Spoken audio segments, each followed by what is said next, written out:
नमस्कार दोस्तों, आप सभी का स्वागत है आपके अपने YouTube चैनल में। दोस्तों, आज की इस वीडियो में हम आपको एक ऐसा सरल और आसान सा उपाय बताने वाले हैं जिसे करने से आपके घर में सदैव ही माता लक्ष्मी, भगवान विष्णु का वास रहता है।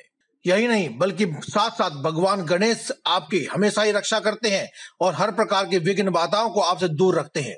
वहीं माता लक्ष्मी प्रसन्न होकर के आपके घर में तिजोरी आदि को भरे रखती है और हर प्रकार की सुख समृद्धि के कारक भगवान विष्णु आपके साथ हमेशा ही बने रहते हैं।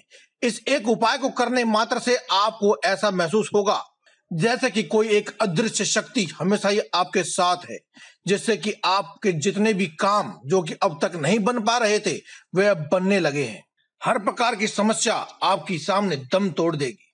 दोस्तों, ये उपाय जितना सुनने में आपको अच्छा लग रहा है उतना ही करने में आसान भी है। यही इस उपाय की खासियत है।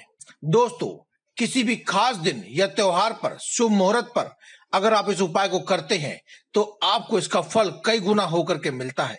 इसीलिए लोग अक्सर इसे एकादशी के दिन, वीरवार के दिन, शुक्रवार के दिन, होली, दिवाली ऐसे खास मौके पर करते हैं।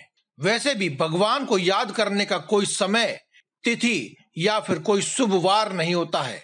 जिस प्रकार से समस्याएं कभी भी आ सकती हैं, उसी प्रकार से समाधान भी कभी भी हो सकता है। भगवान को याद करने के लिए कोई दिन या रात के देखने की जरूरत नहीं, सोम मंगल बुध देखने की जरूरत नहीं। आप कभी भी किसी भी क्षण प्रभु को याद कर सकते हैं। इसीलिए आप कमेंट बॉक्स में एक बार जय बजरंगबली, जय माता दी या फिर जय लक्ष्मी माता एक बार अवश्य लिख दीजिए, ताकि आप भगवान को याद कर सकें और भगवान भी आपकी मदद कर सकें। दोस्तों, कोई भी पूजा पाठ इत्यादि सर्वप्रथम पूजनीय भगवान गणेश के बगैर पूरी नहीं होती है। इसीलिए आप इस उपाय को करने से पहले भी एक बार गणेश जी की पूजा पूरे विधि विधान से एक बार अवश्य कर लें। उसके बाद ही आप इस उपाय को करें। भगवान गणेश जी की पूजा करने के लिए आप अपने घर के मंदिर में ही बैठ करके गणेश भगवान के मस्तक पर तिलक लगाएं, थोड़े से चावल चढ़ाएं व उनके सामने दीपक प्रज्वलित करें और एक बार गणेश जी की आरती भी अवश्य गाएं। दोस्तों, भगवान गणेश जी जब आपकी पूजा से प्रसन्न होते हैं तो आपके सभी बनते हुए काम जो कि बिगड़ रहे थे वो उन सभी कामों को बना देते हैं। विघ्नहर्ता और मंगलकर्ता के रूप में जाने जाने वाले भगवान गणपति आपके लिए प्रथम पूजनीय है और आप उनकी पूजा करने के बाद अपने सभी प्रकार की समस्याओं से मुक्ति पा लेते हैं। उसके बाद आज की इस वीडियो में बताए जाने वाला उपाय अवश्य करें। दोस्तों, हम अपनी प्रत्येक वीडियो में बताते हैं कि कोई भी उपाय तभी फलदायी होता है जब आप स्वच्छता का ध्यान रखते हैं। इसीलिए अपने घर के मंदिर में बैठ करके कोई भी पूजा अर्चना करने से पहले आप सुबह उठ करके अपने नित्य कर्मों से निवृत्त हो जाएं। उसके बाद अपने घर के मंदिर में आसन बिछा करके बैठ जाएं और गणपति जी की पूजा कर लेने के बाद आप माता लक्ष्मी और भगवान विष्णु के मस्तक पर हल्दी और कुमकुम से या फिर लाल चंदन से तिलक लगाएं। थोड़े से अक्षत चढ़ाएं। अक्षत यानी कि साबुत चावल अवश्य चढ़ाएं। दोस्तों, इस प्रकार से पूजा अर्चना करने से आपके जीवन में आर्थिक रूप से आने वाली सभी संकटों का और समस्याओं का दमन होता है। उसके बाद एक पीले रंग का धागा भगवान विष्णु और माता लक्ष्मी के चरणों में रखें और उनके ऊपर लाल रंग की रोली से तिलक भी करें। उसके बाद माता लक्ष्मी और भगवान विष्णु के सामने एक शुद्ध देसी घी का दीपक जलाएं। शुद्ध देसी घी का दीपक जलाने के बाद एक धूप बत्ती भी अवश्य जलाएं। इसके बाद आप माता लक्ष्मी और भगवान विष्णु को लाल रंग के पुष्पों को भेंट स्वरूप दें और घर में मौजूद गुड़ का भोग लगाएं। अगर आपके घर में गुड़ मौजूद ना हो तो आप किसी भी मिष्ठान का भोग लगा सकते हैं। यदि मिष्ठान भी ना हो तो आप मिश्री का भोग भी लगा सकते हैं। भोग लगा देने के बाद माता लक्ष्मी और भगवान विष्णु की आरती गाएं और उसके बाद आप ओम नमो भगवते वासुदेवाय इस मंत्र का जाप करें और हाथ जोड़ करके हे माँ लक्ष्मी, हे माँ लक्ष्मी, हे माँ लक्ष्मी इस प्रकार से आप जाप करते रहें। आप थोड़ी देर तक इसका जाप करने के बाद या फिर जब तक आपका मन करे तब तक आप इसका जाप करें और जाप पूरा हो जाए तो जो आपने पीले रंग का धागा लाल रंग के तिलक करके रखा था उसे आप उठा लें, अपने दाहिने हाथ में उठा करके रख लें। अपने दाहिने हाथ में उठा लेने के बाद आप उस धागे में 7 गांठें लगाएं।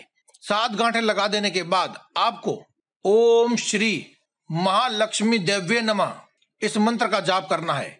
एक बार गांठ लगाएंगे, एक बार मंत्र बोलेंगे, दूसरी गांठ लगाएंगे तो 2 बार मंत्र बोलेंगे। इसी प्रकार से 7 गांठ लगाने के बाद आपके 7 बार मंत्र पूरे हो जाएंगे।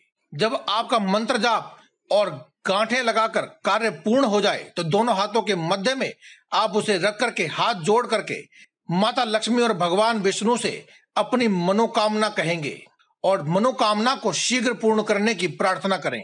मनोकामना के साथ साथ अगर आपके जीवन में आप किसी कठिनाई या परेशानी का सामना कर रहे हैं तो वह भी आप माता लक्ष्मी और भगवान विष्णु से कह दें और उन परेशानियों का जल्द से जल्द निवारण व अंत करने की प्रार्थना भी आप भगवान विष्णु और माता लक्ष्मी से अवश्य करें। दोस्तों, अब आप माता लक्ष्मी और भगवान विष्णु का आशीर्वाद प्रसाद स्वरूप इस धागे को समझें।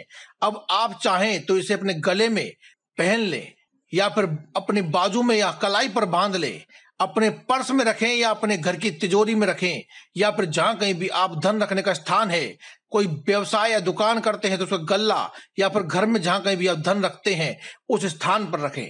आप जहां भी कहीं रखेंगे वहीं पर आपके धन धान्य से परिपूर्ण होता चला जाएगा और आपके घर में दिन प्रतिदिन धन बढ़ता ही जाएगा।